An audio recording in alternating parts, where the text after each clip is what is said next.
Hello. Hello. Hello. Hello.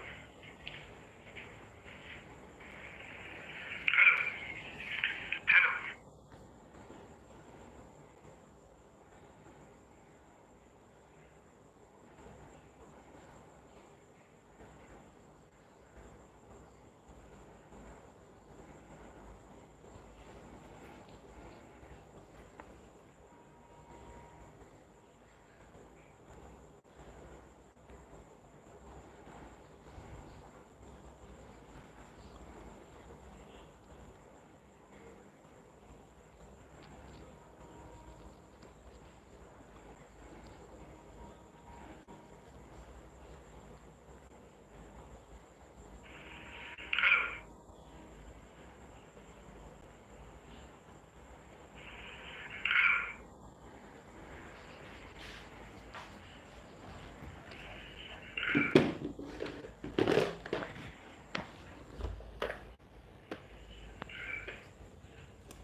ठीक है, voice clear है बेटा आप सभी को? क्लियर करेंगे, उसके बाद हम लोग सेशन स्टार्ट करते हैं। Just a second.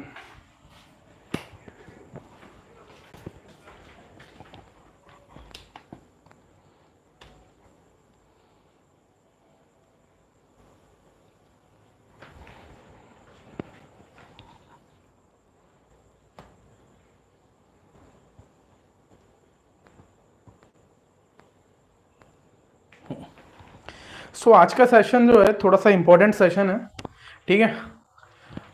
Field efficiency से क्वेश्चंस आपके हर साल बनते हैं, फील्ड एफिशिएंसी को कवर करते हैं और साथ में एमबी प्लाऊ के कुछ इंपॉर्टेंट क्वेश्चंस को देख लेते हैं, ठीक है। हाईएस्ट लेवल पे अगर जाएंगे फार्म मशीनरी के तो एमबी प्लाऊ, डिस्क प्लाऊ और जितने भी टीलेज इक्विपमेंट्स हैं या टीलेज इंप्लीमेंट्स है वो सारे, उन सभी से जो है क्वेश्चन ज़्यादा लेवल पे पूछे जाते हैं अगर हाईएस्ट लेवल पे गए, इन द सेंस। लेकिन ये क्वेश्चंस कभी कभी पूछे जाते हैं, है ना। ऐसा नहीं है कि कंपलसरी एवरी ईयर एग्जाम में क्वेश्चन आए, है ना। तो जिस भी बच्चे ने पहले से अगर एमबी प्लाऊ पढ़ा होगा इन द एग्रीयुक सेशन जो हम लोगों ने करवाए थे, वहां से जिनने करके आया होगा तो they know about the clear thing about the force analysis and all the things, ठीक है। और कहीं से भी एमबी प्लाऊ के बारे में थोड़ा बहुत भी पढ़ा हो, क्योंकि इसके जो टफेस्ट पोर्शन होता है वो उसमें फोर्स एनालिसिस का होता है। बाकी मैं इजीएस्ट वे में थोड़ा सा कवर कराऊंगा। और आज का सेशन में क्वेश्चंस ज्यादा होने की वजह से केवल मैं कम से कम क्वेश्चन यहाँ पर आपको सॉल्व कराऊंगा, बाकी मैं पीडीएफ आपको प्रोवाइड कर दे रहा हूँ ग्रुप में। तो उसी बेस पे, उसी क्वेश्चंस उसी बेस पे बनेंगे, जितने भी क्वेश्चन मैं आप लोगों को प्रोवाइड करूंगा, है ना, उसी तरीके से सारे क्वेश्चंस बनेंगे। तो वो चीज आपको ध्यान रखना है, ठीक है। तो स्टार्ट करते हैं फ्रॉम द वेरी बेसिक्स। सबसे पहले हम लोग बात करेंगे बेटा कि टिलेज इंप्लीमेंट में कौन कौन से टिलेज इंप्लीमेंट होते हैं, जो कि कितने प्रकार के टिलेज इंप्लीमेंट होते हैं। तो मैंने उस दिन बताया था आपको टिलेज के बारे में, है ना, कि प्राइमरी टिलेज, सेकेंडरी टिलेज, है ना, फिर उसी प्रकार से जीरो टिलेज होता है, एक मिनिमम टिलेज होता है। तो there are different types of tillage operations, जिसमें प्राइमरी टिलेज में क्या होता है कि सॉइल को, जो पूरी फ्लोर रहती है, फ्लोर को केवल उसमें कन्वर्ट करना, ठीक है, कि भाई अब तैयार करने के पहले की जो प्रोसेस, की फ्लोर को हमको क्या करना है, मिट्टी के गढ़ों में तैयार करना है, तो उस टाइप की जो प्रोसेस होती है वो उसके अंदर में आती है, ठीक है। कमेंट सेक्शन सभी लोग ऑफ कर दो अभी, है ना, लास्ट में जब हम लोग क्वेश्चंस करेंगे जब ही आप लोगों को देखना है, ठीक है। या सबसे पहले बात करते हैं बेटा प्राइमरी टिलेज इंप्लीमेंट की। तो देखिए प्राइमरी टिलेज इंप्लीमेंट में जो मोस्ट ऑफ द इंपॉर्टेंट जो इंप्लीमेंट हम लोग यूज करते थे पहले के जमाने में, और अभी भी हम लोग करते हैं, देखना मोस्ट ऑफ द गांव वगैरह जो होते हैं वहां पर आज भी क्या होता है, इस तरीके के जो है हल बोलते हैं, इसको हम लोग बोलते हैं हल, हल का यूज होता है। Most of the student India के ही है, तो इंडिया के स्टूडेंट्स सभी लोग जानते होंगे, यूपी बिहार जहां के भी होंगे तो सभी लोग जानते होंगे कि इस तरीके का हल होता था, है ना। हमारे घरों में रखा होता था, जो भी खेती किसानी करते थे पहले, जब ट्रैक्टर वगैरह नहीं आए थे, मैकेनाइजेशन नहीं हुआ था, जब उस समय देखना कि आपको इस तरीके का हल लगा हुआ था, है ना, तो उसको हम लोग बोलते थे indigenous plough. It is primary operation to cut the soil, soil को कट करने के लिए प्राइमरी ऑपरेशन में इसका यूज करते थे, ठीक है। ये क्या होता था बेटा, वुड का होता था। ये जो बॉडी, हैंडल और बीम होता है, ये तीनों किसका होता था, वुड का होता था। कभी कभी फार्म मशीनरी के क्वेश्चंस में पूछ लिया जाता था कि इसकी जो बॉडी होती है, हैंडल होता है, बीम, तो ये सारे क्या किसका होता है, लकड़ी का बना होता था। आप लोगों को घरों में होगा बेसिकली, देखे भी होंगे बचपन से, और ऐसा कोई स्टूडेंट नहीं होगा जिसने ये सारी चीजों को देखा नहीं होगा। इंडिजिनियस प्लाउ को सभी ने देखा होगा, नहीं भी देखा होगा तो मूवीज वगैरह में तो दिखाता ही है, ठीक है, कि भाई दो बैल सामने रहते हैं, बैलों के पीछे पर लगा करके जो बलूक्स रहते हैं उनके पीछे लगा करके हम लोग धीरे धीरे आगे बढ़ते हैं, और जो जमीन की कटिंग होती है वो यहाँ से होती है, ठीक है। तो यहाँ पर देखिए इस वाले हिस्से को बोलते हैं हैंडल, जिसको हम लोग पकड़ते हैं, ये बॉडी होता है, ये भी बॉडी वाला पोर्शन है। This is the beam. Beam में यहाँ पर 3 पॉइंट लिंकेज लगे होते हैं। क्या लगे होते हैं, 3 पॉइंट लिंकेज होते हैं फॉर द हिचिंग। ओके, हिचिंग करने के लिए 3 पॉइंट लिंकेज लगे होते हैं। अब मेन रोल किस चीज का होता है, इंडिजिनियस प्लाउ में जो मेन रोल है वो किस चीज का होता है, अभी 1 बाय 1 हम लोग आगे बढ़ रहे हैं, ठीक है। एक खट्टे हड़बड़ी नहीं करना है, धीरे धीरे करके पूरा सेशन खत्म करेंगे। बहुत सारे क्वेश्चंस हैं और लिमिटेड अमाउंट ऑफ क्वेश्चंस है जो कि आज के सेशन में हम लोग सॉल्व करने वाले, ठीक है। तो बिल्कुल पानी वगैरह लेकर के बैठिए, थोड़ा सा पेशेंस रखना चाहिए। कोई भी चीज को स्टार्ट करते हैं, किसी भी चीज को बनाने के वजह से हम लोग क्या, थोड़ा सा पेशेंस रखिए। 1-1.5 घंटे का session is not a more session for you, okay. बहुत ज्यादा कोई बड़ा सेशन नहीं होगा, ठीक है। 1-1.5 घंटा यानी चलता है दिन का, 1-1.5 घंटा आप लोग सेशन को दे रहे हैं, ठीक है। तो यहाँ पर देखिए मोस्ट ऑफ द केसेस में रोल किसका होता है, ये आपकी सॉइल की लेयर है। ये क्या है, सॉइल की लेयर है, जिसपे आपको क्या करना है बेटा, आपको खेती करना है। तो ये वाला जो पोर्शन होता है इसको हम लोग बोलते हैं सेयर, उसको हम लोग बोलते हैं क्या, सेयर। सेयर में क्या होता है, नुकीली तरीके की वो क्या होती है, यहाँ का ये वाला जो लाइनिंग वाला हिस्सा है बहुत ज्यादा तेज नुकीला होता है। तो ये क्या करता है, मिट्टी के अंदर जाता है और जैसे ही हिचिंग की प्रोसेस होती है, मान लीजिए कोई आदमी है या कोई एनिमल है जिसकी हेल्प से हम लोग हिच कर रहे हैं, तो वो क्या होता है फिर आगे की ओर बढ़ते जाता है, आगे की ओर बढ़ते जाता है, और इतने हिस्से जो ये डिप्थ तक के जो हिस्से है वहां तक की सॉइल को काटते हुए क्या होता है आगे जाता है, और वो सॉइल क्या होती है फिर पल्वराइज होकर के ऊपर ऊपर गड़ों के फॉर्म में आती है। तो ये इस तरीके का शेप होता है, ये बेसिक वर्किंग होती है इंडिजिनस प्लाउ की। इसमें क्वेश्चन पूछता है find the depth of cut, okay. ये कट, ये जो डी है ये टू कट द सॉइल, इतनी डिप्थ तक आपकी सॉइल कटेगी, ठीक है। उसके बाद बीम और जो लैंड है उनके बीच में एक एंगल बनता है जिसको हम लोग बोलते हैं थीटा, ओके। बीम और लैंड जो सरफेस है उसके जो बीच का जो एंगल होता है बेटा हम लोग उसको बोलते हैं थीटा। उसके बाद जैसे जो जिस एरिया को ये शेयर काट रहा है, ओके, जिस एरिया को काट रहा है उसके जस्ट पीछे पर जो शेयर का जो नोक वाला जो पॉइंट है, जो लास्ट पॉइंट है, उसके जस्ट पीछे पर एक एंगल बनता है जिसको हम लोग बोलते हैं फाई, ठीक है। तो this is the indigenous plough condition. Theta क्या होता है, बीम एंगल, और angle between beam and horizontal हम लोग कह सकते हैं। वी कैन टेल देम कि theta is the beam angle, ये याद रखना है कंडीशंस आपको। Phi is a share angle, और शेयर एंड हॉरिजॉन्टल होता था, हमने देखे थे क्लासेस में भी, ठीक है। फ्रॉम हियर जब हमको इस क्वेश्चन में बोलता है कि find the depth of cut of indigenous plough, depth किसकी, इंडिजिनस प्लाउ की डेप्थ ऑफ कट फाइंड करो। So for that condition we use the formula that is D is equals to L into sine phi, okay. जो depth of cut का formula है, पहला formula note करके लिखेंगे indigenous plough डाल के, d is equals to L into sine into phi, जिसमें d is representing the depth of cut, l is representing the length of share, और phi is representing the angle between share angle, okay, ये इसको हम लोग बोलते हैं shear angle, जो ये यहाँ पर जो बनेगा, ओके। और भाई ऑब्वियस सी बात है, जितना इसका डिप्थ होगा उतना ही सॉइल को कट करेगा, तो वही चीज यहाँ पर आ जाती है कि how much depth of the cut, so it will depend on this formula L into sine phi, तो लेंथ ऑफ द शेयर से हम लोग निकाल लेते हैं, ठीक है। अब जो होते हैं कट, अगर मान लीजिए डिफरेंट डिफरेंट साइजेस के आपके कट होते हैं, है ना, जरूरी नहीं है कि एक ही साइज का कट होगा, जरूरी नहीं है कि एक ही तरीके का कट होगा इन द सॉइल, ठीक है, डिफरेंट डिफरेंट टाइप से होते हैं according to the implement, okay. जब हम इंडिजिनियस प्लाव की बात करते हैं तो इंडिजिनियस प्लाव में क्या होता है, जो ये वी शेप के आकार में कटिंग होती है इसकी, क्योंकि शेयर का आकार इस तरीके से नीचे दबा हुआ है, जैसे जैसे आगे बढ़ेगा तो ये जो कटिंग होगी, यहाँ पर जो कटिंग होगी ये कुछ शेप में होगी, वी शेप में इसकी कटिंग होती है, ठीक है, जिसके ऊपरी भाग को हम लोग बोलते हैं दिस इज द विड्थ और this is the depth, okay. तो यहां से एक फॉर्मूला निकल के आता है कि how much area will be covered by the indigenous plough in a second in a minute.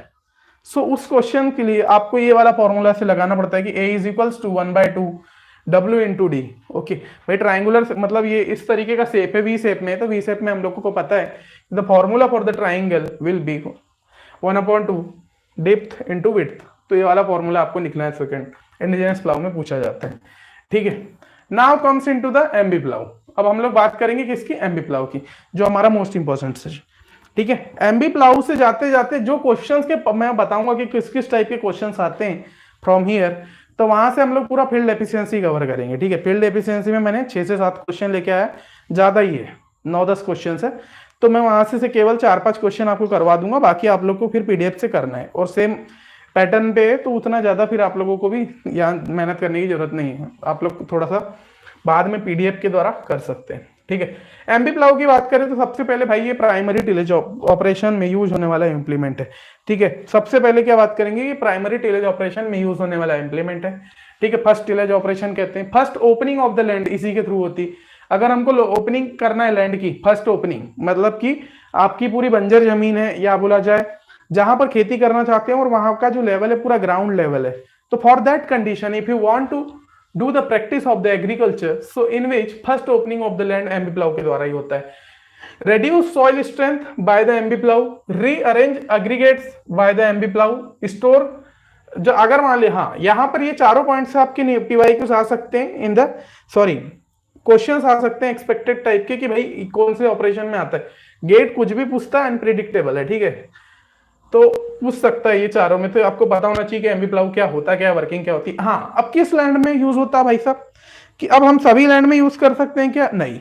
तो सर जिस लैंड में स्टोन्स लगे हैं, जहां पर अगर मान लीजिए आपके स्टोन है, स्टोनी लैंड जिसको कहते हैं, जहाँ के पत्थर बहुत ज्यादा है, तो in that condition we can't use the MB plough in that condition. हम वहां पर क्या है, एमबी प्लाव का यूज नहीं कर सकते, आपको ये चीज भी पता होना चाहिए। This is the diagram of the MB plough, जिसमें एक लैंडस्लाइड लगी होती है, ठीक है।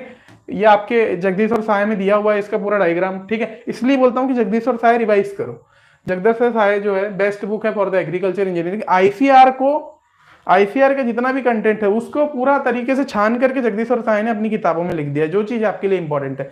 आईसीआर की वेबसाइट में जाओ, बहुत सारा कंटेंट है, कितना सारा पढ़ोगे, तो जो इंपॉर्टेंट है पूरा जगदीश्वर साय ने अपने बुक में करवा दिया है, ठीक है, with the help of with the diagrams, तो वो इंपॉर्टेंट है अच्छे से, हम तो प्रमोट करते हैं उस बुक को, ठीक है। ये लैंडस्लाइड होती है, दिस इज द गनल, देखोगे नीचे का जो पोर्शन होता है कटिंग एज के नीचे का पोर्शन, इसको हम लोग बोलते हैं गनल, ओके। दिस इज द गनल, जो नीचे का पोर्शन होता है, इसको कटिंग एज के द्वारा जो है सॉइल की कटिंग होती है। This is the MB, this is the frog, okay, जहां पर तीनों चीज कनेक्ट होती है उसको फ्रॉग कहते हैं। यहाँ पर आपका 3 पॉइंट लिंकेज होती है, जिसमें हम लोग कनेक्ट करके जो है इम्प्लीमेंट को यहाँ से इस तरीके से कनेक्ट करते हैं, ये वाला हिस्सा नीचे की ओर जाता है और आगे की ओर बढ़ते हैं, तो ये फिर कटते हुए आगे की ओर जाता है। इस हिस्से को थोड़ा सा इस तरीके से आप लोगों को देखना पड़ेगा, अरे यार इस तरीके से उठा करके देखेंगे तो ये फिर इस तरीके से आगे बढ़ता है, तो ये वाला हिस्सा जमीन के नीचे चल जाता है, ठीक है। कटिंग एज जो होती है आपकी स्टील की होती है, for the cutting of soil have used the cutting edge. Adjustment की बात करें यहाँ पर, तो देखिए 2 टाइप के यहाँ पर एडजस्टमेंट होते हैं इन द जब हम लोग इसका यूज करना चाहते हैं एमबी प्लाव हुआ, when you are doing the, आप लोगों ने जब फार्म मशीनरी या फार्म पावर की जब प्रैक्टिस किया होगा A1 A2 में, सो वहां पर आप लोगों को जो है इम्प्लीमेंट्स के बारे में दिखाया गया होगा, और एडजस्टमेंट भी वहां सिखाते हैं, ठीक है। 2 तरीके से एडजस्टमेंट होता है, ओके। पहला होता है हॉरिजॉन्टल सक्शन, दूसरा होता है vertical section. If you talk about the horizontal section, तो विड्थ ऑफ कट को कंट्रोल करता है जो हॉरिजॉन्टल सेक्शन होता है, इसके द्वारा we can control the width of cut. Maximum side clearance होता है, ठीक है, अगर मैक्सिमम साइड क्लियरेंस है तो उस समय हॉरिजॉन्टल सेक्शन का यूज कर सकते हैं। Between landslide and furrow wall के बीच में, ठीक है, लैंडस्लाइड और फलो वॉल के बीच में जो मैक्सिमम डिस्टेंस को भी मेंटेन करने का जो काम करता है, यही करता है हॉरिजॉन्टल सेक्शन। मैक्सिमम वैल्यू इसकी कितनी होती है, 5 mm की होती है, ठीक है, प्लाउ साइज पे डिपेंड करता है। ओके, प्लाउ साइज में क्या होता है, डिपेंड करता है। तो horizontal section is the first adjustment for the condition. दूसरा क्या होता है, आपका वर्टिकल सेक्शन होता है, इसमें डेप्थ ऑफ कट जो है कंट्रोल करता है, मैक्सिमम साइड क्लियरेंस होता है, ठीक है, लैंडस्लाइड और हॉरिजॉन्टल सेक्शन के बीच में होता है, ठीक है, और 3 to 5 mm रेंज का ये होता है। तो ये दिस टाइप ऑफ कंडीशंस यहाँ पर मैंने बेसिकली इसकी चीजों को डिस्कस करने के लिए यहाँ पर लाया। बाकी इंपॉर्टेंट गेट के पर्पज से नहीं, गेट के लिए जो इंपॉर्टेंट है आगे मैं बताऊंगा। बाकी थ्योरेटिकल पोर्शन आपको पता होना चाहिए फॉर द कंडीशंस, ठीक है। गेट के लिए सारी चीजें अभी जो जो चीज इंपॉर्टेंट है विल कवर 1 by 1, ठीक है।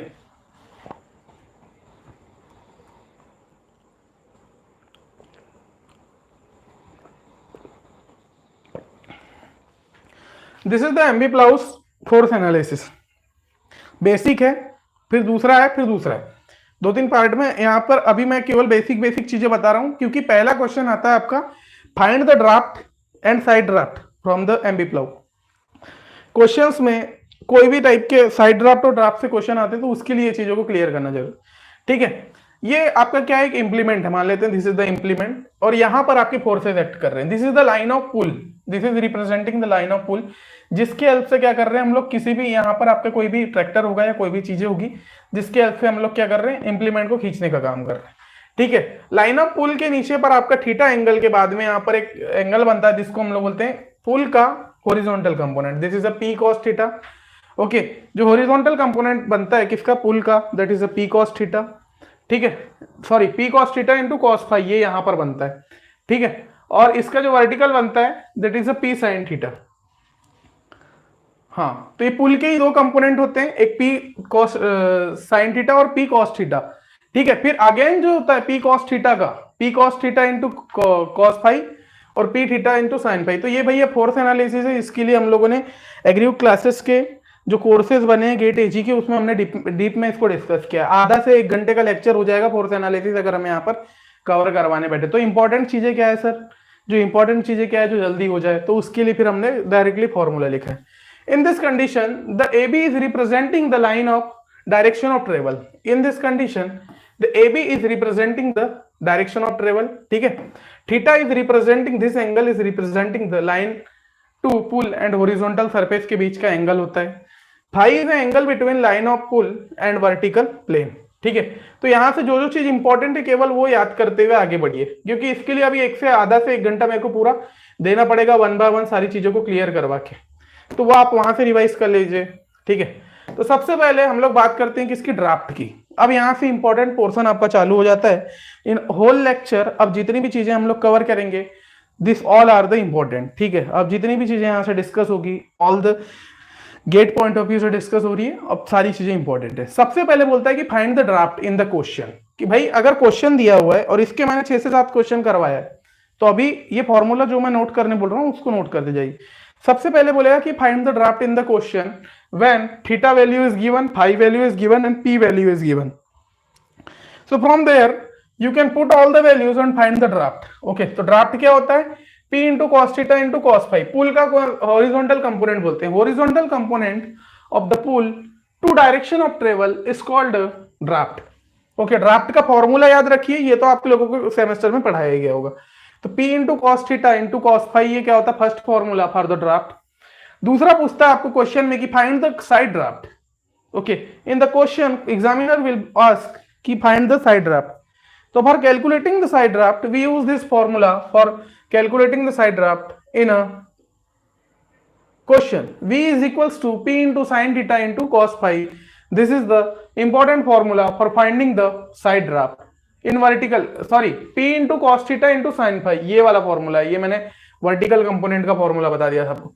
ये साइड ड्राफ्ट का P into cos theta into sin phi, ये ऊपर इक्वेशन नंबर 2 वाला नोट करिएगा। फिर आपका वर्टिकल कंपोनेंट में देखेंगे तो P into sine theta into cos phi, जो यहां से हम लोगों ने देखा था, ये जो वर्टिकल कंपोनेंट बन रहा था, ठीक है, इंप्लीमेंट में, वो था। बाकी आपको ड्राफ्ट और साइड ड्राफ्ट दोनों के फॉर्मूले याद रखना है यहाँ से, बाकी क्वेश्चन उसी से पूछेगा, ड्राफ्ट एंड साइड ड्राफ्ट, है ना। अच्छा, ये यहाँ एमबी प्लाव के लिए ये होता है ना, एमबी प्लाव के लिए ये होता है, ये आपको यहाँ से ही याद रखना है, ठीक है। Different forces, now we will discuss about the different forces. तो यहाँ पर एक ड्राफ्ट होता है, ड्राफ्ट का फॉर्मूला होता है P into cos theta. Again अगर फाई की वैल्यू 0 है, ओके, तो उस कंडीशन में P into cos theta you can take from here when the D and P is given in the question, ठीक है। जब यूनिट ड्राफ्ट की बात करें, अब होता है भाई साइड ड्राफ्ट के बाद में बोलता है कि आप find the unit draft also in the question. Blur हो रहा है, ठीक है, जस्ट अ सेकेंड, ओके। फिर क्वेश्चन में बोलता है कि फाइंड द यूनिट ड्राफ्ट। तो यूनिट ड्राफ्ट क्या होता है, ड्राफ्ट अपॉन एरिया का ये फॉर्मूला होता है इसमें, ठीक है। This is the equation number 2, इसको भी नोट करके लिखेंगे। यूनिट ड्राफ्ट क्या होता है, तो ड्राफ्ट अपॉन एरिया।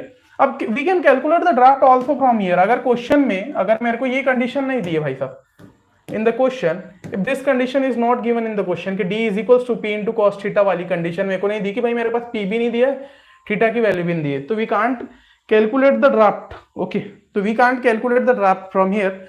सो अगर मेरे को क्वेश्चन में यूनिट ड्राफ्ट की वैल्यू गिवन है, अगर मेरे को क्वेश्चन में यूनिट ड्राफ्ट की वैल्यू गिवन है और we can know about the area, so we can easily calculate the draft from here by the multiplication of the both values, okay. So we can multiply both values और we can calculate easily, ठीक है। तो ये formula भी आप लोग याद रखिएगा, डी यू ड्राफ्ट। अभी ड्राफ्ट फॉर द ये वाली कंडीशन ऊपर जो मैंने फॉर्मूला लिखा है एमबी प्लाव के लिए वो आपने याद रखा। उसके बाद में ये वाला ड्राफ्ट आपको याद रखना है कि ड्राफ्ट क्या होता है, पी इंटू कॉस थीटा भी होता है, ठीक है। फिर यूनिट ड्राफ्ट होता है ना, तो ये इसका ये फॉर्मूला होता है। अब अलग अलग कंडीशंस में फॉर्मूला होता है, देखिए। अब फिर आपको बोलेगा कि ड्रॉवर पावर कैलकुलेट करिए, क्या कैलकुलेट करने बोलेगा, ड्रॉवर पावर। तो the formula for calculating the drawbar power will B D into S upon 75। This is the most important formula for calculating the drawbar power. आपको सबसे पहले क्वेश्चन में draft find करने बोलेगा, ड्राफ्ट के बाद यूनिट ड्राफ्ट, उसके बाद बोलेगा कि find the drawbar power in the question. So with the help of this formulas आप लोगों को जो है इजीली कैलकुलेट करते आना चाहिए। अब मैं लगे हाथ इसके क्वेश्चंस करवा देता हूं, ठीक है, क्योंकि अभी और आगे बढ़ेंगे तो आगे के सेशंस में आपको फिर चीजें देखने की मिलेगी, ठीक है। अगर मान लीजिए किसी भी चीज को एचपी में कन्वर्ट करना है तो एक एचपी का वैल्यू होता है 746, ठीक है। अगर एचपी में कन्वर्ट नहीं हो रहा है, वाट में दिया तो उसका डिवाइड कर दो 746 का, तो it will be convert on the 1 HP, ठीक है। यहां पर फोर्स की वैल्यू m इंटू जी के फॉर्म में दी है, 1 न्यूटन की 9.8 kg हुई थी। रुक जाइए एक सेकेंड, यहां पर मैं इसके क्वेश्चंस डिस्कस करते हुए चलता हूं, एक सेकेंड। तो पहले देख लेते हैं हम लोग क्वेश्चन कौन सी स्लाइड में।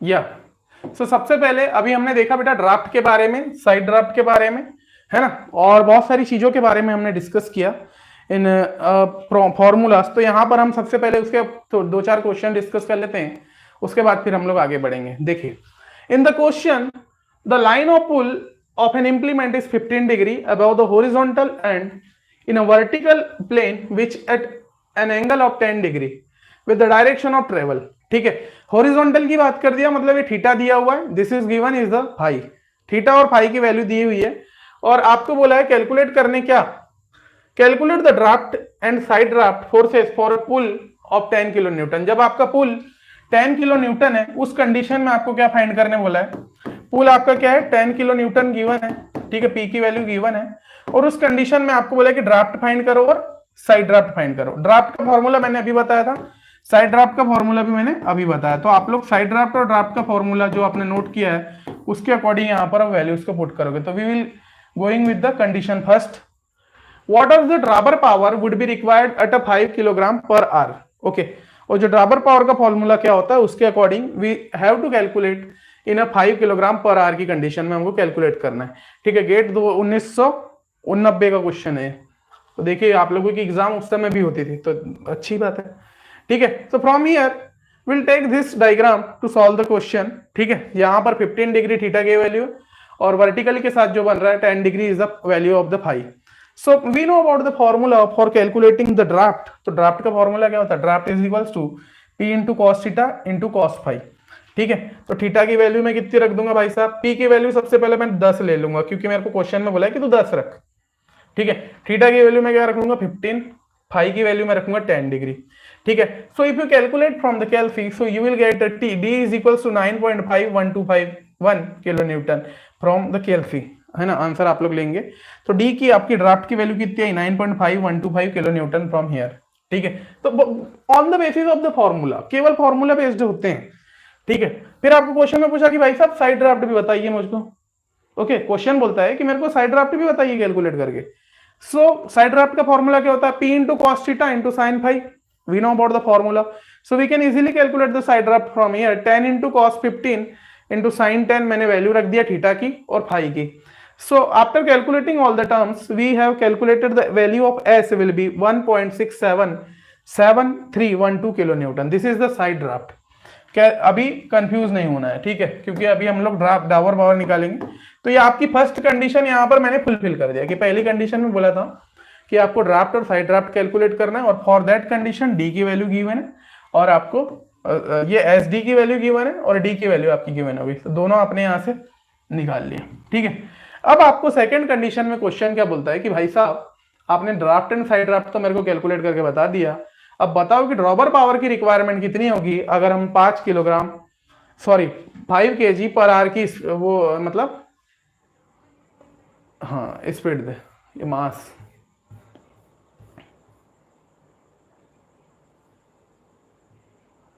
ये किलोमीटर होगा यार, यहां पर यूनिट में दिक्कत है, किलोग्राम पर आर कहां से है, ये किलोमीटर पर आर है, ठीक है। ये यहाँ पर यूनिट में दिक्कत है। अब वो स्पीड तो उसमें देगा ना, हाँ स्पीड ही है वो बेटा, ये स्पीड है, ये किलोमीटर पर आर में या केजी पर आर में लिखा गया है गलती से। केजी में क्या स्पीड होगी, यूनिट तो होती ही नहीं स्पीड की, ठीक है। So we will calculate the question number 2, that is a drawbar power. Drawbar power का फॉर्मूला होता है ड्राफ्ट इनटू वेलोसिटी, और from the draft into velocity we can easily get the value of power will be 9.125 into 5। Kilometre को metre पर second में convert करो भाई साहब, है ना। तो मल्टीप्लाइड बाय द 5/18, ठीक है, किलोमीटर पर आवर को हाँ मीटर पर आवर में। तो यहां से आपका 5 इंटू 5/18 आया और you can get a value of P is equals to 13.2118 kilowatt from here, ठीक है। किलोवाट में ही बोला था ना या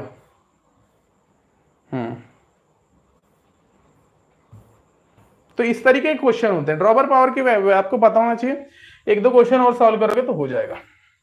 नेक्स्ट क्वेश्चन, इस क्वेश्चन में बोला है कि a two bottom 350 mm mouldable MB plough is operated at 5 kilometre per hour and maintain at 150 mm depth in a sandy soil. Depth कितनी मेंटेन कर रहा है, 150 mm कर रहा है, और ये टू बॉटम 350 mm का एमबी प्लाउ दिया है, ठीक है। डेप्थ, विड्थ और कितने अमाउंट एमबी प्लाउ है भाई, 2 हैं, तो ये आपको तीनों कंडीशन दे दिया है, ठीक है।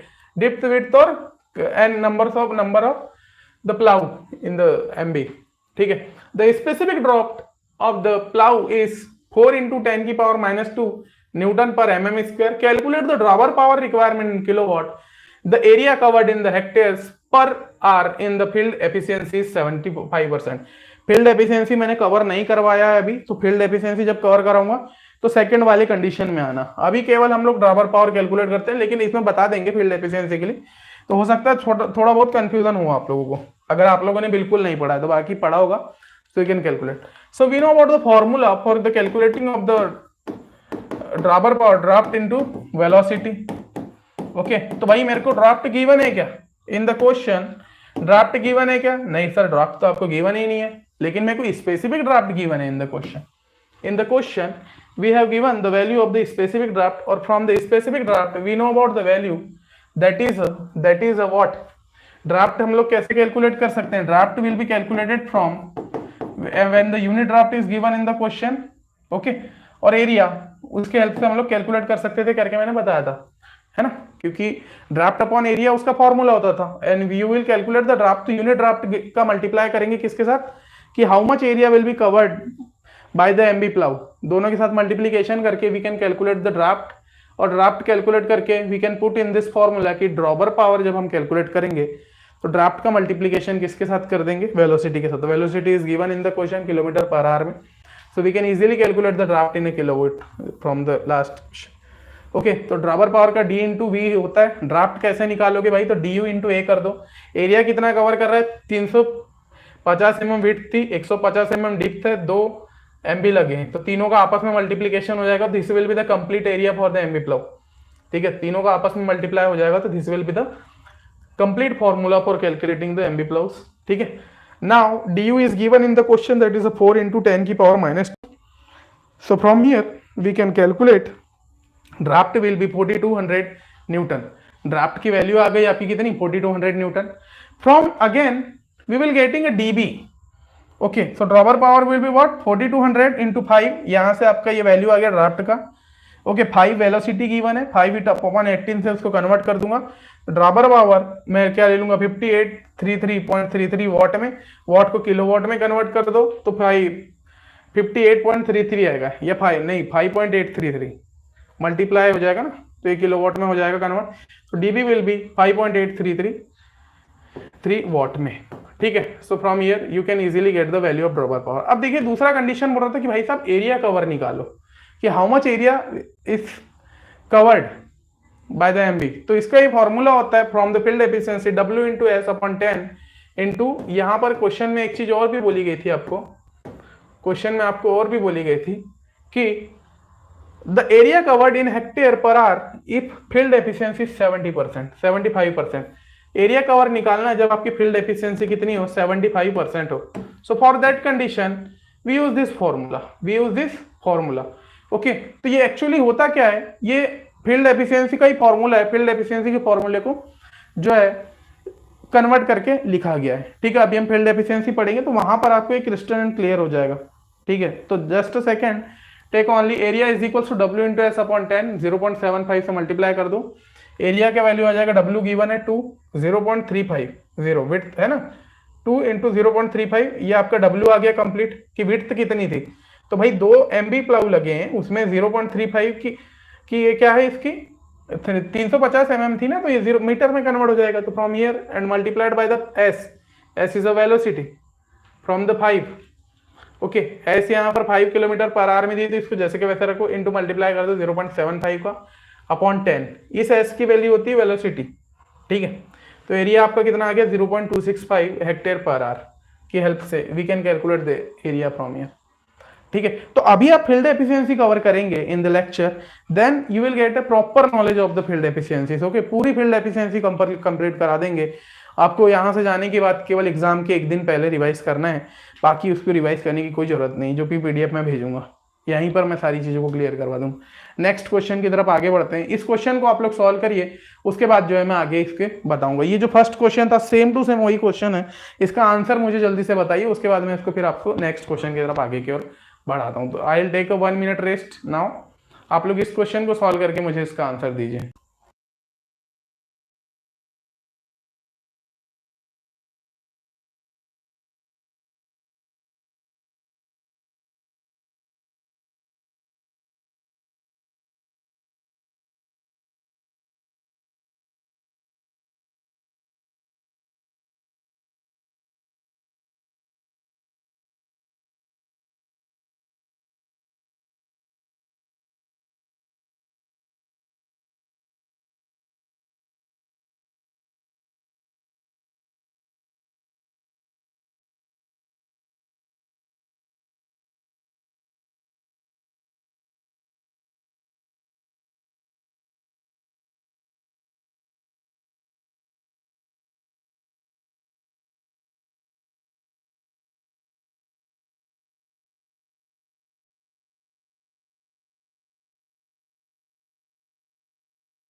ओके, सो आंसर आ गया आप लोगों का। ठीक है, सबसे पहले हमको ड्राफ्ट और साइड ड्राफ्ट कैलकुलेट करना था फ्रॉम द दैट्स फॉर्मूला जो हमने सॉल्व करवाया हुआ था इसके जस्ट पहले के क्वेश्चन में। रिपीटिंग पैटर्न में पूछता है। एमबीप्लव में क्या है, देखिए नई चीजें बनाने के लिए उसको भी बहुत सारी चीजों के बारे में सोचना पड़ता था। ठीक है कि भाई स्टूडेंट परेशान हो जाएंगे अगर हम फोर्स एनालिसिस देंगे तो, इसलिए फोर्स एनालिसिस के क्वेश्चंस लिमिटेड रखते हुए उन्होंने इस तरीके के क्वेश्चंस बनाया from the topic of MBP.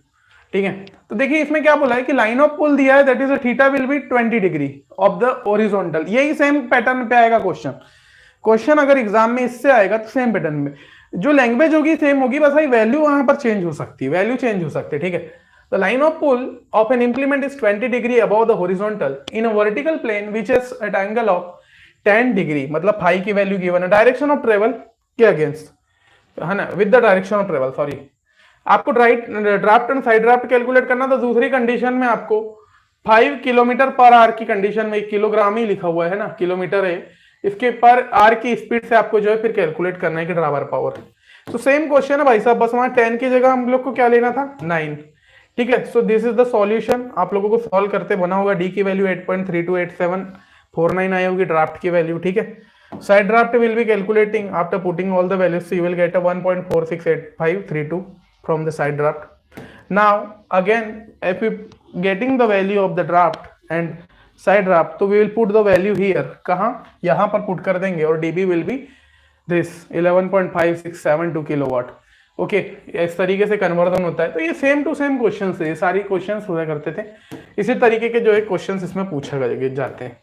ठीक है, फिर यहाँ देखो नेक्स्ट क्वेश्चन में, ये मैं पीडीएफ शेयर करूंगा, अभी पीडीएफ मैं एप्लीकेशन पर डालूंगा, सो आप लोगों को तुरंत जाकर के पूरे क्वेश्चन इसके सॉल्व कर लेना है। ठीक है, फार्म मशीनरी के क्वेश्चन आपको पर्टिकुलरली जिस दिन करवाए जा रहे हैं उसी दिन करते हुए जाना है। ठीक है, total draft of 4 bottom 40 centimetre trailed mountable plough, ठीक है, is 2000 kg when it is moving at a speed of 5 kilometre per hour. Calculate the unit draft in kilogram per centimetre. ठीक है, यूनिट ड्राफ्ट निकालना, unit draft हमको calculate करना है kilogram per centimetre square में, जब डिप्थ आपकी कितनी हो 20 centimetre is given, and drawbar hours power required to operate the implement, और डीबी जो है एचपी में आपको कन्वर्ट करना है, ड्रॉबर आवर्स पावर। सो इस क्वेश्चन में देखिए ड्राफ्ट जो है 4 बॉटम है। सबसे पहले एन की वैल्यू कितनी, 4 है। ठीक है, 40 सेंटीमीटर का इसका क्या है, तो टोटल वेट कितनी होगी, 4 × 40। ठीक है, वेट कितना है प्लाऊ का, तो 2000 kg इसका वेट है ना, और स्पीड जो है 5 किलोमीटर पर आवर की से जा रहा है। तो यूनिट ड्राफ्ट का फॉर्मूला क्या होता है भाई साहब, यूनिट ड्राफ्ट का फॉर्मूला आप लोगों को मालूम है। ठीक है, तो first of all comes into the formula draft upon area. Unit draft will be what, draft upon area. तो अगर इसका क्या 2000 kg में इसका ड्राफ्ट गिवन है ना, द प्लाउ इज 2000 kg, मतलब ये क्या डी की वैल्यू गिवन है, ड्राफ्ट विल बी 2000 kg। ठीक है, कि उतना इंप्लीमेंट को हमको पुल करना है या खींचना। ठीक है, तो D U is equals to D upon A. Okay, और एरिया क्या होता है, एक तो विड्थ इनटू डिप्थ। ओके, जो डिप्थ कितनी थी 20 centimetre, depth of cut is 20 centimetre, और विड्थ के फॉर्म से will getting a formula this 2000 upon 4 × 40 × 20, और you will get easily the D value of the D will be 0.625 kilogram per centimetre square. The most easiest for questions from the based on the formulas, formula based question होते थे जो कि मैंने उसी समय उसको clear करवा दिया। तो यहां से you can easily calculate the unit draft by the help of draft upon area के फॉर्मूले से। Now comes into the drawbar power. तो ड्रॉबर पावर कैलकुलेट करने के लिए डी इंटू वी कर दो। तो डी मेरा कितना आया भाई साहब 2000। ओके, 9.8 कर दूंगा मैं इसको, है ना, तो एक न्यूटन में चेंज हो जाएगा, इंटू 5 अपॉन 18 कर देंगे। उसके बाद मेरे को एचपी में लाना है आंसर, तो we will divide from the 746, जो भी वैल्यू यहाँ से आएगी उसको 746 से डिवाइड कर दूंगा, तो we can easily calculate the drawbar power that is 36.492 HP from here. तो this is the most important formulas to calculate the answers. Okay, ये इजी जो है चीजें होती थी। फिर इसमें कुछ और क्वेश्चंस होंगे, तो ये सारे क्वेश्चंस है, अब 1 बाय 1 आप लोगों को कर लेना है। ठीक है, ये पीडीएफ में भी ऐड करवा दूंगा। तो ये सारे यहाँ पर बने भी हुए हैं। ठीक है, ये सारे क्वेश्चंस बने हुए हैं, लास्ट ही क्वेश्चन था। ठीक है, तो आप लोगों को जो है इस तरीके से सारे सॉल्व कर लेना है। ठीक है, 1 बाय 1 आप लोग सॉल्व कर लेना। अब हम लोग जो नेक्स्ट पोर्शन की तरफ आगे बढ़ते हैं, क्योंकि मैंने ड्राफ्ट साइड ड्राफ्ट अभी बहुत सारे क्वेश्चन है इसमें जो अभी हमको कराना बाकी, तो वो उस तरीके क्वेश्चन आते हैं, आप लोगों को क्लियर होगा। अब कम्स इनटू द टॉपिक जो हमारा चल रहा था। ओके, अभी हम लोग इसका फोर्स एनालिसिस के दो कंडीशंस भी पढ़ने वाले हैं, उसके पहले फिर हम लोग उधर चले जाते हैं जिसमें हम लोग वर्किंग में थे अभी।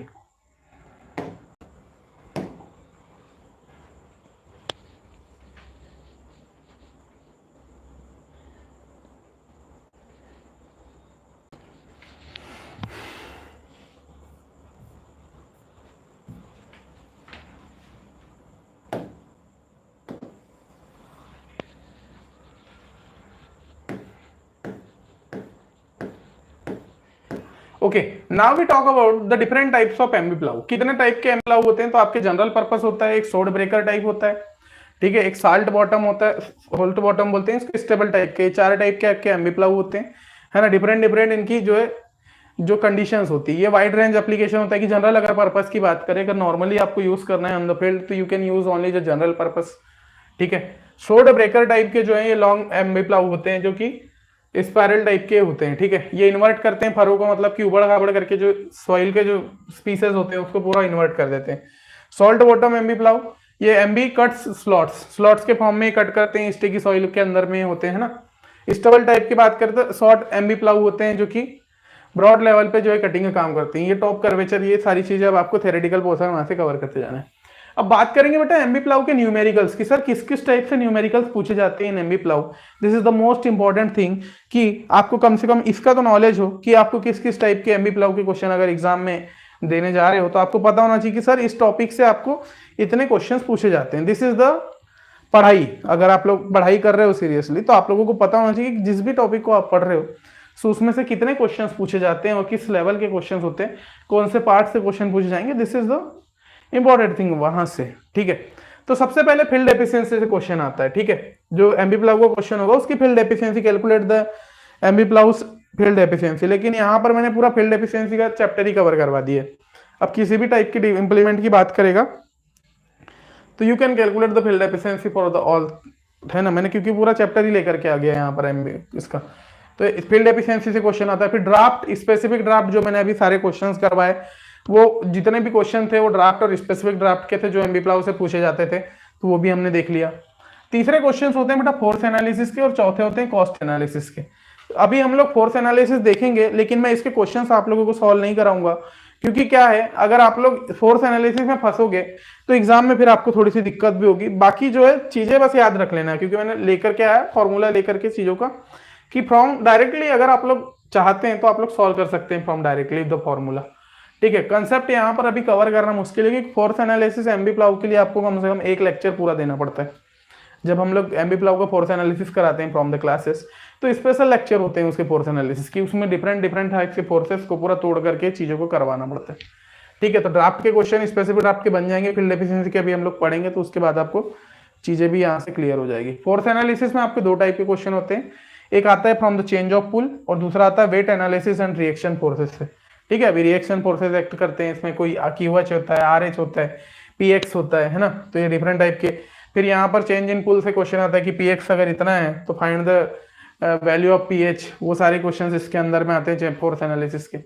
तो this all cover we will one by one, okay, one by one सारी चीजों को भी हम कवर करते हुए आगे के पढ़ने वाले। तो comes into the field efficiency now, okay, comes into the topic of field efficiency, ठीक है। सभी स्टूडेंट्स जितने भी ध्यान दे रहे होंगे, ये फील्ड एफिशिएंसी जब आप पढ़ोगे तो you can solve the all questions of a farm machinery. जहां भी अगर फील्ड एफिशिएंसी की बात आएगी, जहां भी फील्ड एफिशिएंसी की बात आएगी in farm machinery, so you can solve all the problems in a GATE examination of the field efficiency.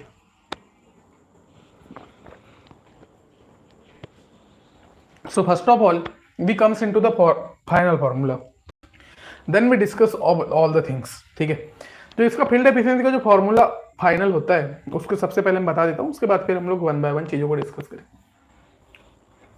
देखिए फील्ड एफिशिएंसी के आपके दो फॉर्मूले होते हैं। फील्ड एफिशिएंसी के आपके दो फॉर्मूले होते हैं for calculating the field efficiency. This is the first formula, that is EF is equals to CE upon CU into 100। The first formula, note you on copy, आप लोग अपनी कॉपी में नोट करिए जो भी कॉपी लेकर के बैठे होंगे। तो first formula for the calculating of field efficiency will be CE upon CO into 100। अभी मैं क्लियर करूंगा कि CE क्या है, CO क्या है, will cover everything, okay, will cover everything in the classes. Now field efficiency का एक और फॉर्मूला होता है जिसमें TO upon TE plus TA plus TH into 100, this is the second formula for calculating the field efficiency. तो दोनों formula आप यहां से याद रखेंगे। नाउ वन बाय वन ये फॉर्मूले कैसे आते हैं उसके बेसिस पे अब हम लोग ध्यान देते हैं और वन बाय वन स्टार्ट करेंगे यहां से फर्स्ट पॉइंट से कि for calculating the field efficiency सबसे पहले आप लोगों को सबसे पहले पता होना चाहिए कि थ्योरेटिकल फील्ड कैपेसिटी क्या होती है। Okay, so from the calculating of the theoretical field capacity we should have to remember the formula for calculating the field capacity, है ना, कैपेसिटी। क्योंकि मैंने यूज किया था CO अपॉन सीई का वहां पर, तो CO की वैल्यू होती है बेटा S इंटू डब्ल्यू अपॉन 100 कि हाउ मच कितनी फील्ड की कैपेसिटी है। ओके, थ्योरेटिकली बताई जाती है कि वो कितनी थ्योरेटिकली उसकी फील्ड की कैपेसिटी है। उसको कैलकुलेट करने के लिए we use represented by the CO का जो फॉर्मूला होता है that is S into W upon 100। CO होती है theoretical field capacity in hectare per hour. S इसमें होता है speed of the travel in kilometre per hour. मैंने बताया था जो भी हमने S का यूज करते हैं इसमें स्पीड होता है travel, speed of the travel की कितनी स्पीड से ट्रेवल कर रहा है that is kilometre per hour में इसको लेते हैं। W is representing the rated width of the implement in metre. Okay, जो रेटेड विड्थ होती है वो रिप्रेजेंट करता है W के द्वारा और we can get a value of W। Okay, तो फर्स्ट आपका थ्योरेटिकल फील्ड कैपेसिटी होता है। फिर उसी के बाद जो सेकंड फॉर्मूला होता था उसमें टाइम का यूज होता है, तो उसमें यूज होता है आपका TO का। तो आपको जो सेकंड फॉर्मूला याद रखना है from calculating the field capacity that is a theoretical time. Okay, theoretical time operating या थ्योरेटिकल ऑपरेटिंग टाइम भी इसको बोलते हैं, ठीक है। तो थ्योरेटिकल ऑपरेटिंग टाइम क्या होता है, ये होता है फील्ड कैपेसिटी का 1 बाय यानी हाफ, मतलब उसके इनवर्सली प्रोपोर्शनल होता है। एक चीज कह सकते हैं कि इनवर्सली प्रोपोर्शनल होता है या एक दूसरे के आपस में अपोजिट होते हैं कि जो थ्योरेटिकल टाइम होता है ऑपरेटिंग टाइम होता है ना, थ्योरेटिकल ऑपरेटिंग टाइम ये क्या होता है 1 अपॉन CO के बराबर में होता है। तो ये सेकंड कंडीशन में आपको इस फॉर्मूले का यूज करना है, 1 अपॉन CO के बराबर में लिखिए, ठीक है। तो this is the second formula. First फॉर्मूले में आपने क्या देखा, CO is equals to S into W into 100। जब आपको बोला क्वेश्चन में कि find the theoretical field capacity, अगर आपको बोला कि टाइम कैलकुलेट करके बताओ भाई साहब मेरे को, तो थ्योरेटिकल ऑपरेटिंग टाइम कैसे कैलकुलेट करेंगे। सबसे पहले हम लोग फील्ड कैपेसिटी कन्वर्ट में उसको कैलकुलेट कर लेंगे और डायरेक्ट उसको 1 अपॉन CO करके यहाँ पर रिप्रेजेंट करके we can easily calculate the time. Okay, कितने टाइम में हो रहा है, ओके थ्योरेटिकली दिया हुआ है लेकिन कितने टाइम में हो रहा है, यहाँ से you can calculate the time. दूसरा क्या होता है, इफेक्टिव ऑपरेटिंग टाइम। ओके, और इफेक्टिव ऑपरेटिंग टाइम से आपका क्या निकलेगा, इफेक्टिव फील्ड कैपेसिटी भी निकलेगी, ठीक है। दूसरा जो थर्ड नंबर पे आपको लिखना है कि थर्ड पॉइंट क्या होता है, that is effective operating time is represented by the TE और you will calculate the TE from here. तो इसका फॉर्मूला होता है TO into 100 upon K। This is the third formula for calculating the field capacity. One by one अभी सारी चीजें clear हो जाएगी अगर कोई भी स्टूडेंट नया होगा तो, क्योंकि क्वेश्चंस उस लेवल पे हैं कि आपको सारी चीजें यहाँ पर क्लियर हो जाएगी। तो don't worry, don't take a stress in mind कि अरे क्या नया हो रहा है। फार्म मशीनरी है ही वैसा सब्जेक्ट, किसी किसी को समझ में आता है तो बहुत इंटरेस्टिंग तरीके से पढ़ते हैं, किसी किसी को नहीं आता तो पूरा छोड़ देते हैं, पोर्शन ही छोड़ देते हैं कि फार्म मशीनरी नहीं पढ़ सकते सर, लेंदी बहुत ज्यादा है। एक दो स्टूडेंट मुझे बोल भी रहे थे कि सर फार्म मशीनरी छोड़ा हुआ है हमने, बाकी हमने लेक्चर पूरे जब से ज्वाइन किए थे जब से ही प्रोवाइड कर दिए थे। तो होता है कभी कभी, जिस ये सब्जेक्ट है पसंद और नापसंद का, पसंद है तो पढ़ना पड़ता है, नहीं पसंद तो फिर तो दिक्कत ही है, ठीक है। जो जो चीज बता रहा हूँ अभी कम समय में ज्यादा चीजें हो रही है, इस वजह से आपको यहाँ पर कम चीजें देखने मिल रही। बाकी लेक्चर में तो हम लोग एक एक घंटे तक पूरी चीजों को डिस्कस करते हैं, तो 1 बाय 1 अच्छा रहता है चीजें। Effective operating time is represented by the TE is calculated by the TO into 100 upon K। This is the equation number 3 for calculating the effective operating time. इसमें से जो K क्या है सर, ये K क्या आ रहा है सर, यहाँ पर K कहाँ से आ गया, तो K हमको तो पता चल गया कि थ्योरेटिकल ऑपरेटिंग टाइम से आपने 100 का मल्टीप्लिकेशन किया by the divide of K। K क्या होता है, K is a percentage of implement rated weight with actually utilised because of overlap. Overlap की वजह से कितना परसेंट आपका इम्प्लीमेंट जो है रेटेड विड्थ ले रहा है उसको निकालते हैं फ्रॉम द K। तो K जो होता है इसका जो फॉर्मूला होता है from calculating the K is actual utilised width into 100 upon rated width. ये इसका फॉर्मूला होता है। अगर आपको K फाइंड करने बोला, अगर आपको इफेक्टिव ऑपरेटिंग टाइम फाइंड करने बोला तो आपको वहां से K पहले फाइंड कर लेना है, जिसमें actual utilised width upon rated area into 100 करके you can easily calculate the value of the K from here. Fourth, rated width. Rated width क्या होती है, तो रेटेड विड्थ होती है कि how much amount of the width, है ना, कितनी उसने टोटल विड्थ एक्वायर किया, उसके अकॉर्डिंग हम लोग जो है रेटेड विड्थ निकालते हैं। जैसे मैंने बताया था कि इसमें b इंटू एन के फॉर्म से हम लोग निकालते हैं, ठीक है। तो नंबर ऑफ यूनिट्स कितनी लगी, जैसे हमने एमबी प्लाव की बात की है, 4 बॉटम, 6 बॉटम, 8 बॉटम, इस तरीके के एमबी प्लाव आपके लगे हुए हैं इम्प्लीमेंट में। तो 4 और 6 क्या होगा, 4 and 6 are the numbers is represented by the N, the number of unit कह सकते हैं उसको आप लोग। From here we can easily calculate the B, B is a spacing of the unit, जो क्या होती है, दो यूनिट्स के बीच की स्पेसिंग होती है, is represented by the B. हाँ, एक स्पेशल चीज ये भी नोटिस है कि कल का जो लेक्चर होगा, कल का लेक्चर हम लोग मॉर्निंग के सेशन में लेंगे, ठीक है। मॉर्निंग में हो सकता है 8 बजे के करीब लेक्चर हो, तो कल के लेक्चर के लिए नोटिफाई कर देंगे रात में ही हम चीज़ों के लिए, ठीक है। क्योंकि कल हो सकता है हम थोड़ा रात में इस समय लेक्चर ना ले पाए, तो कल हम लोग मॉर्निंग में देखेंगे जो भी टॉपिक होगा उसका। तो कल मॉर्निंग में आ जाना एक दिन के लिए, बाकी तो फिर देखते हैं, ठीक है। तो रेटेड विड्थ निकालेंगे from the formula that is W is equals to B into N. From here we can easily calculate the rated width. The next formula, that is total field time. For calculating the total field time, how much we can calculate the total field time? So the formula for calculating the total field time will be T is equals to TE plus TL. ठीक है, TE is representing the effective time, और ये जो है losses जितने हो रहे हैं, लॉसेस के अकॉर्डिंग ये इसके हम लोग TL फाइंड करते हैं। TL में आपका TA प्लस TH आ जाता है, ठीक है। TL में आपका TA प्लस TH दोनों आ जाते हैं, ठीक है। TA is representing the turning losses from here, TH is representing the adjustment और मेंटेनेंस में जो लॉसेस होते हैं, वो दोनों चीज को रिप्रेजेंट करता है, और TE इज इफेक्टिव टाइम। तो यहाँ पर ये कंप्लीट एक फॉर्मूला बनता है। TL जो है, TA और TH हमको वैल्यू पुट करना पड़ता है, ओके। दो की वैल्यू अलग अलग दी है उस कंडीशन में। अब ये क्वेश्चन देखोगे तो क्लियर हो जाएगा, तो अभी तो पूरे फॉर्मूले लिखना है पहले, ठीक है। तो टोटल टाइम का फॉर्मूला होता है TE प्लस TL, ठीक है, जिसमें TA जो है टर्निंग लॉस है, TH जो है एडजस्टमेंट और मेंटेनेंस के समय जो लॉस हो रहा है वो, TE is effective time loss, okay. जो इफेक्टिव टाइम है वो, कि how much time will be effective in the condition.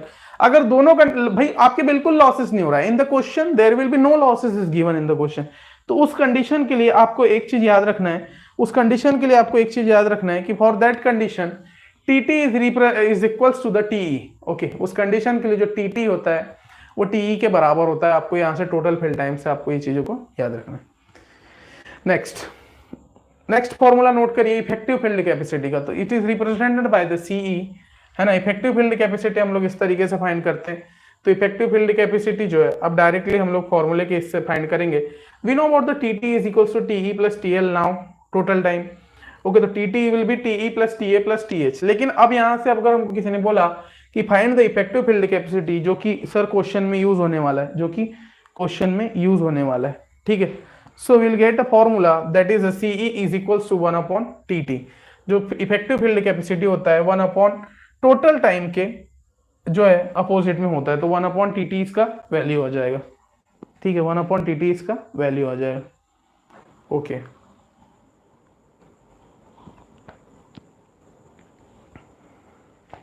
तो finally we comes into the formula that is a field efficiency.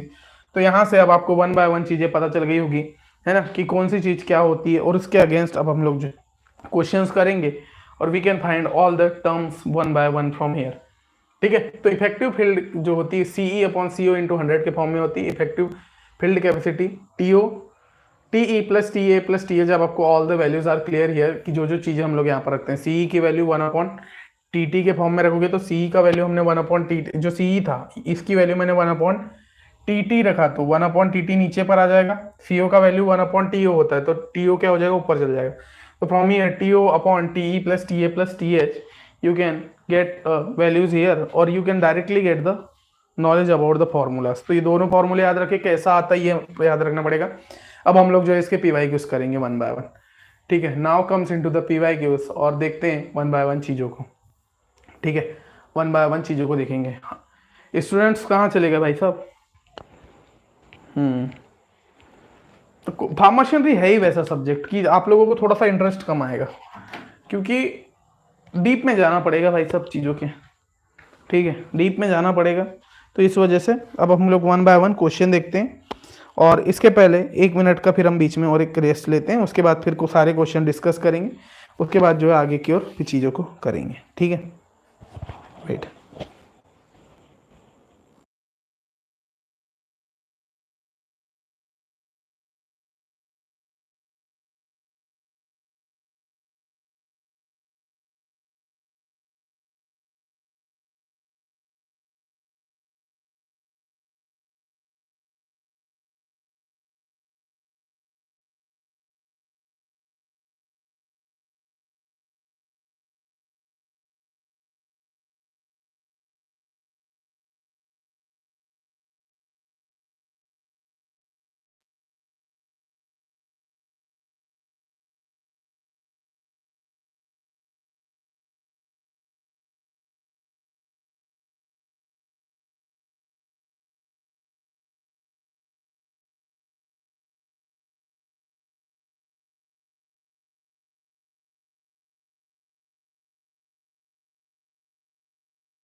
Okay, so now comes into the questions. अब सारी PYQs हम लोग discuss करेंगे about the topic, ठीक है।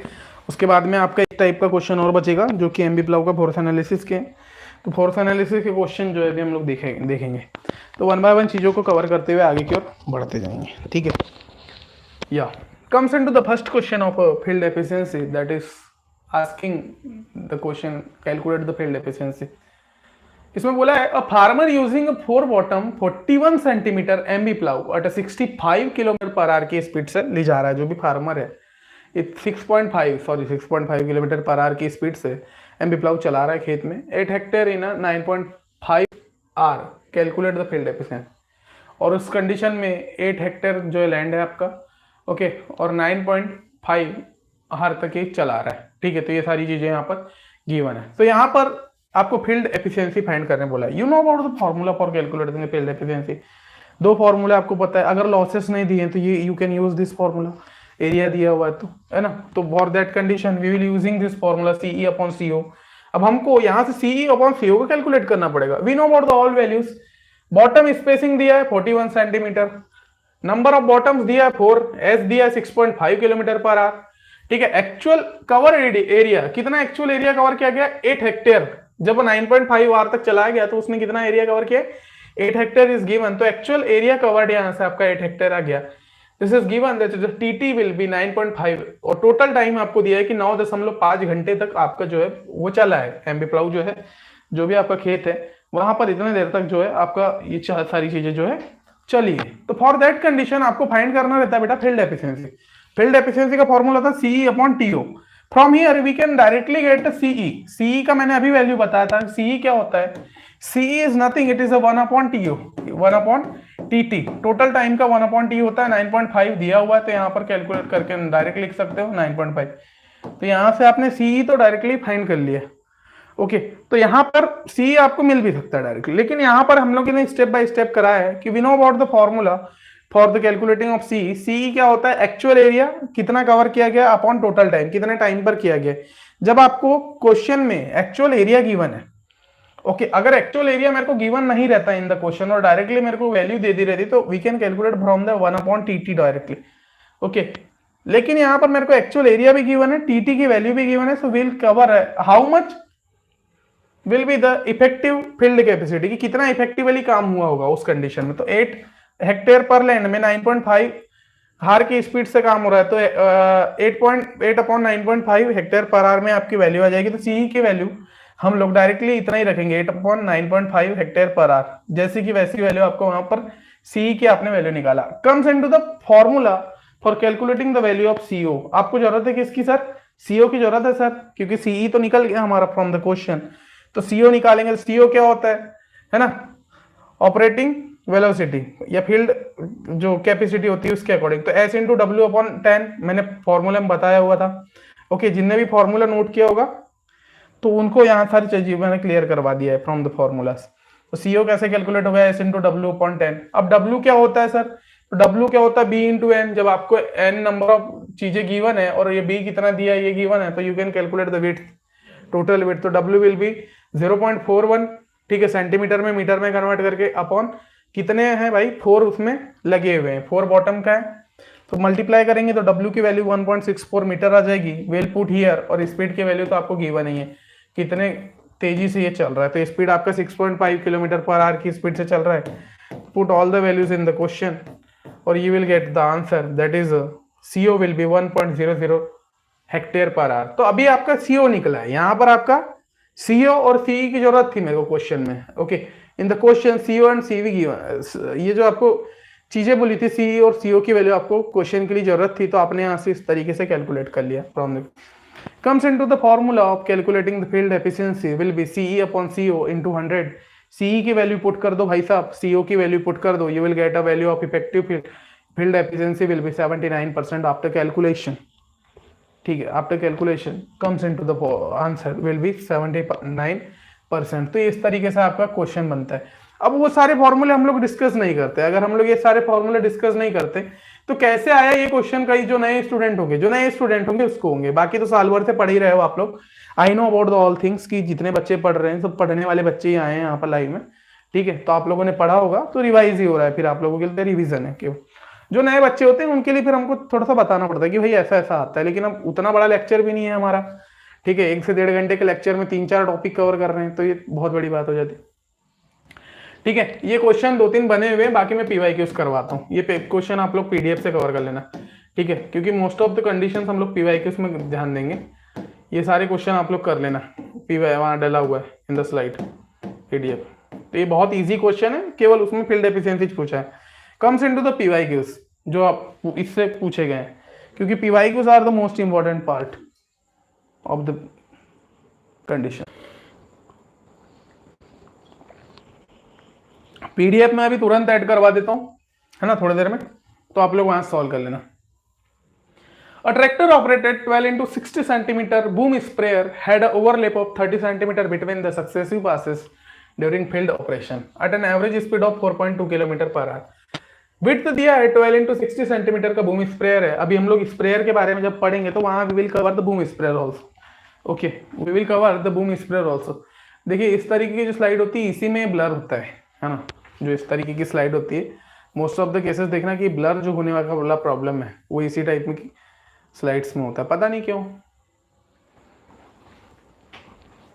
हाँ ठीक है, इसका विड्थ दिया है, स्पीड दिया है, टोटल टाइम लॉस कितना हो रहा है 7.5 मिनट पर हार वॉज ऑब्जर्व ड्यूरिंग टर्निंग। तो टर्निंग लॉस में ये आ जाएगा टी की टाइम कितना है 7.5 मिनट हो रहा है। Assuming no overlap of spray material between adjusted nozzle, so field efficiency find करना है स्प्रेयर की परसेंट में। सभी क्वेश्चन में फील्ड एफिशिएंसी पूछेगा और यहां पर मैंने फील्ड एफिशिएंसी के सभी डिफरेंट क्वेश्चंस को लेकर के आया। So from here, first of all, we know about the formula for calculating the field efficiency will be what? Field efficiency क्या होता है? वही जो लास्ट में हमने लगाया होगा, है ना?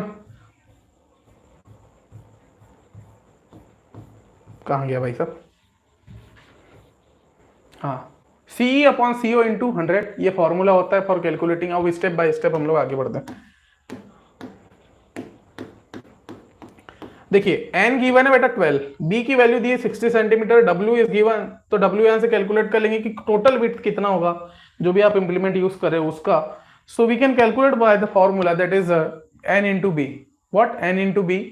तो यहां से आपको विड्थ ऑफ द कंडीशन पता चल जाएगी कि यू यूज द 7.2 मीटर, इसका विड्थ आ गया, ठीक है। ओवरलैप 30 सेंटीमीटर का हो रहा है, s जो है 4.2 किलोमीटर पर आवर के अकॉर्डिंग ये हो रहा था, ठीक है। तो इस कंडीशन में जो टर्निंग लॉसेस हो रहे थे, तो TT will be 7.5 minute per hectare के अकॉर्डिंग इसमें क्या हो रहे थे, लॉस हो रहे थे। मिनट को आर पर आर में कन्वर्ट करेंगे तो टीटी विल बी 0.125 आर पर आर, ठीक है। तो टर्निंग लॉसेस यहां से आपका आ जाता है।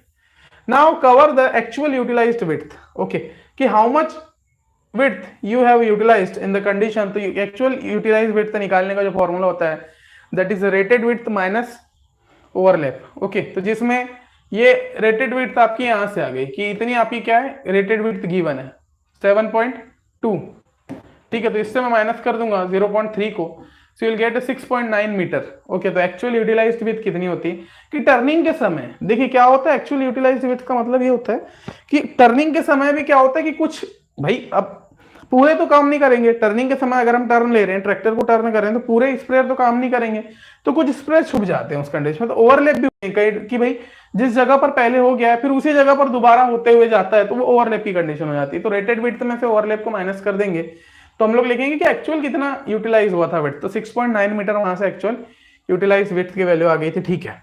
Now comes into the utilisation width factor from the K. अभी मैंने क्वेश्चन बताया था कि के का यूज कहां पर करोगे। So for calculating the time, you should have to put the value of the condition, क्योंकि आपको CE निकालने के लिए 1/TT की वैल्यू चाहिए। CE अगर जब तक कैलकुलेट नहीं होगा, जब आपका टोटल टाइम नहीं निकलेगा, तो टोटल टाइम को निकालने के लिए you should have to calculate the CE। अब टोटल टाइम मेरे को क्या पूरे टाइम निकालना पड़ेगा, तो वहां पर एक टाइम को कैलकुलेट करने के लिए we can use the T K also, okay. तो K का भी हमको यूज करना पड़ता है। तो K क्या होता है, actual utilised width upon rated width. Actual कितना दिया 6.9, रेटेड कितना दिया 7.2। So from here the value of K will be this, okay. Comes into the second step of the question that is the theoretical field capacity. Now comes into the second step, जहां पर हम लोग क्या करेंगे, निकालेंगे अब 1 by 1 जो भी हमको फॉर्मूले की जरूरत है। तो will calculate the CO. CO क्या होता है, S into W upon 10 from the last question, ये चीज मैंने क्लियर किया हूँ आप लोगों की।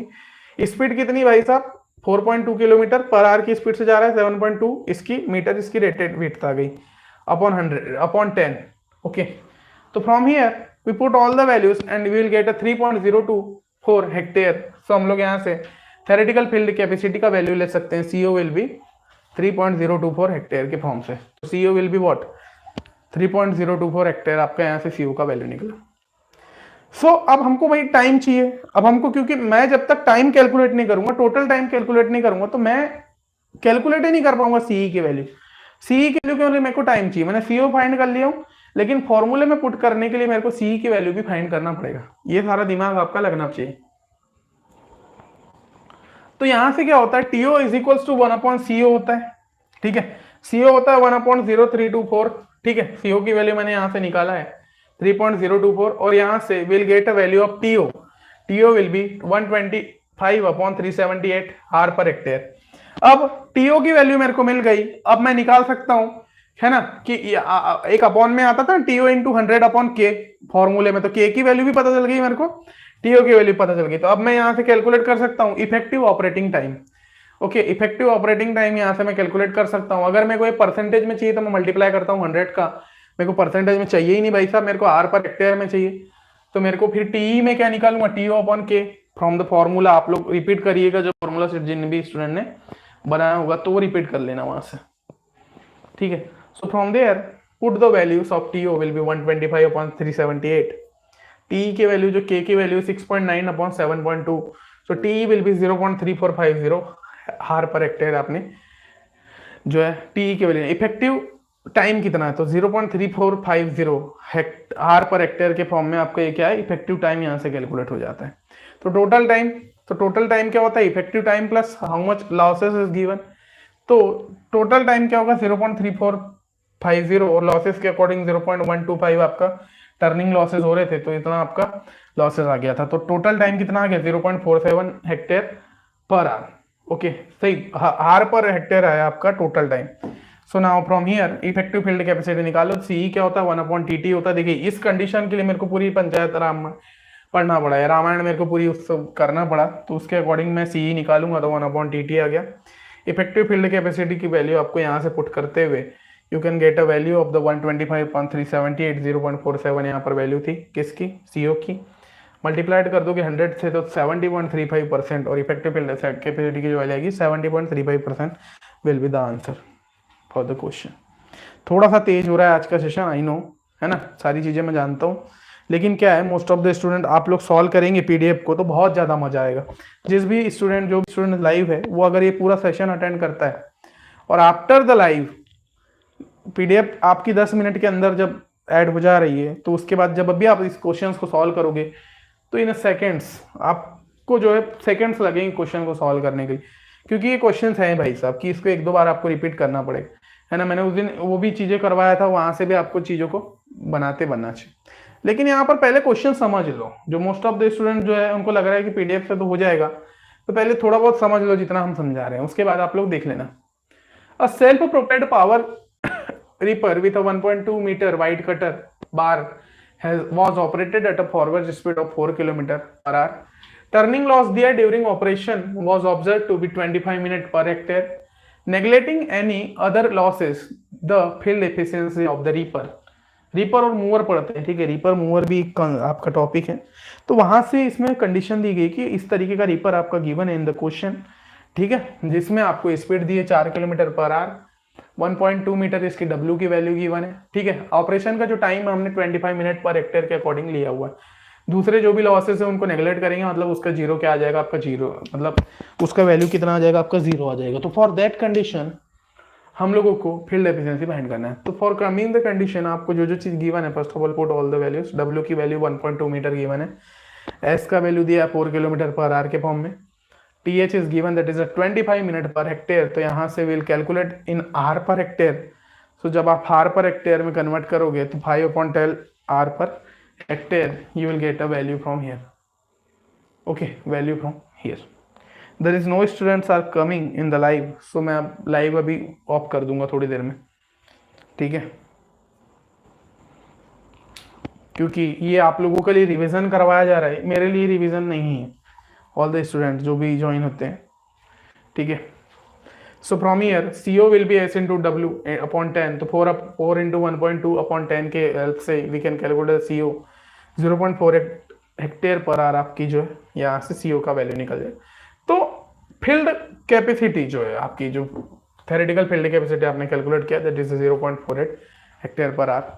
Now comes into the theoretical time की जो उसमें ऑपरेटिंग टाइम लगा, थेरेटिकल फील्ड कैपेसिटी के समय जो ऑपरेटिंग टाइम था वो कितना है। 5 से 10 मिनट और वेट कर लीजिए, ठीक है, जो भी स्टूडेंट लाइव में होंगे, क्योंकि क्या है एंडिंग चल रही चीजें, ठीक है। उसके बाद एमबी प्लाव का थोड़ा सा चीजें डिस्कस करेंगे, उसके बाद फिर हम लोग लाइव सेशन फिर एंड भी करेंगे। टीओ आपका आया 1/CO, तो 1/0.8 हार पर हेक्टेयर में आपने टाइम निकाल लिया, टाइम निकल गया इतना, ठीक है, 1/0.48 हार पर हेक्टेयर में टाइम निकल गया। तो यहां से देखिए ये फॉर्मूला लगाओ, तो फ्रॉम दिस फॉर्मूला जो है द वैल्यू ऑफ द के इज 100%, के की वैल्यू आप 100 रखोगे तो 100/100 से कैंसिल हो जाएगा, टीओ और टीई जो है आपस में बराबर हो जाएंगे। फॉर दैट कंडीशन 1/048 इसकी भी वैल्यू आ जाएगी, जो टीई की वैल्यू है वो भी कितनी आ जाएगी, 1/048 आ जाएगी, है ना। जब लॉसेस नहीं दे रहे थे तो ये टीओ और टीई आपस में बराबर हो जाते हैं, ये कंडीशन मैंने आप लोगों को बताया फ्रॉम द क्वेश्चंस, ठीक है। जब भी आपके क्वेश्चन बोला कि भाई किसी भी टाइप का कोई लॉसेस नहीं हो रहा है, so for that condition you should have to remember कि जो इफेक्टिव टाइम है वो ऑपरेटिंग टाइम के बराबर हो जाता है, कि जितना ऑपरेट कर रहे हैं उतना टाइम ही उसका क्या होगा, इफेक्टिव टाइम होगा, कि भाई किसी टाइप के जो लॉसेस नहीं हुए। लॉसेस होते क्यों है फील्ड में, लॉसेस क्यों होते हैं कि भाई हम लोग जब टाइम वेस्ट करते हैं चीजों के प्रति, कि एडजस्टमेंट कर रहे हैं, है ना, तो एडजस्टमेंट में आधा समय चला जाता है, फिर टर्निंग कर रहे हैं तो टर्निंग में थोड़ा सा समय चल जाता है, उस समय टर्निंग के समय कहाँ काम हो पाता है, तो उस समय ये लॉसेस होते हैं। तो इसमें नो लॉसेस बोल दिया तो उस कंडीशन आ जाती है आपकी। So you know about the formula, that is a TO upon TE plus TH plus TA into 100, this is the second formula for calculating the field efficiency.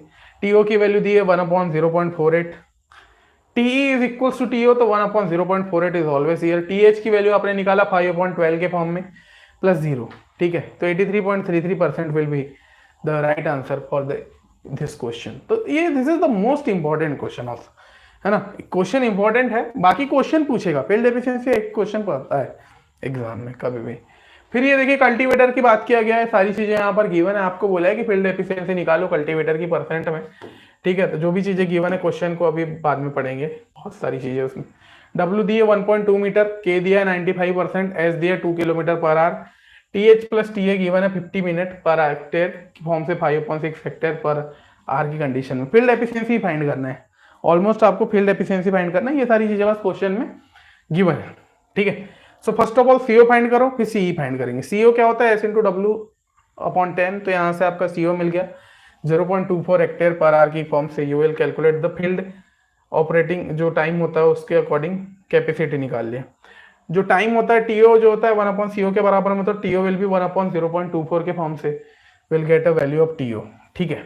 अभी एक बार सॉल्व करोगे तो you can calculate the TE will be from putting all the value, K की value 95% दिए, TO की value हमने निकाल ली है।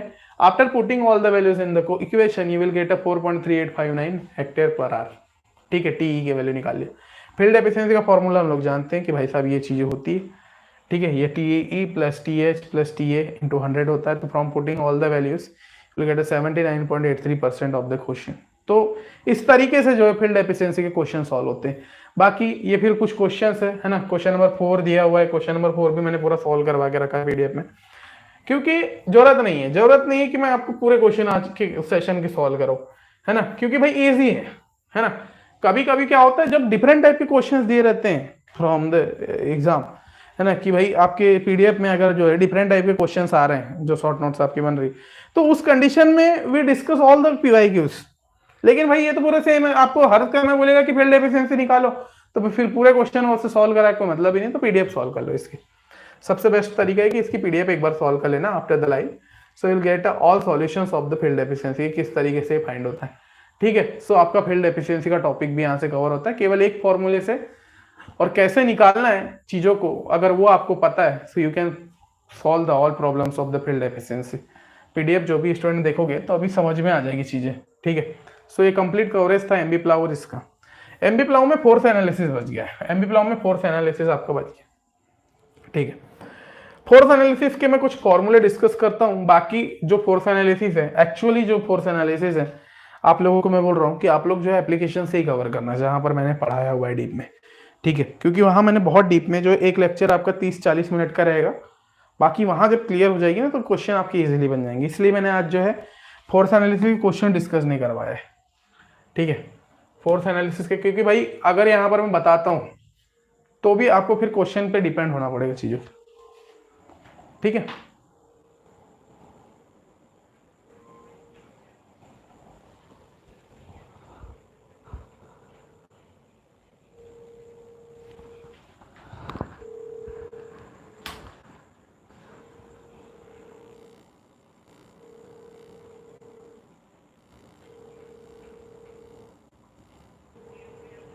ठीक है, सो कम्स इनटू द क्वेश्चंस। देखिए, दो टाइप के फोर्स एनालिसिस होते हैं। पहला होता है डीओटी, जब एलओपी के बराबर में होता है, ठीक है। दूसरा टाइप का क्या होता है, जस्ट अ सेकंड बेटा, जस्ट अ सेकंड।